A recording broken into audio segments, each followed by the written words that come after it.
В мечети Göktepe был дан садака по случаю паломничества Хаджи Аркадага к священной Каабе, в котором приняли участие президент Туркменистана Сердар Бердмухамедов и национальный лидер туркменского народа, председатель Халк Маслахаты Гурбангулы Бердмухамедов.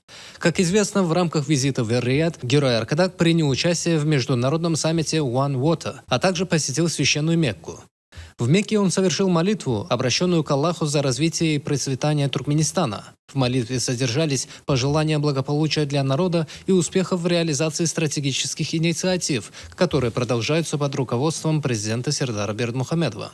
Муфтий Туркменистана, который также присутствовал на церемонии, произнес молитву за благосостояние страны и успешную деятельность лидеров Туркменистана, подчеркивая важность единства и духа нации в эти исторические моменты.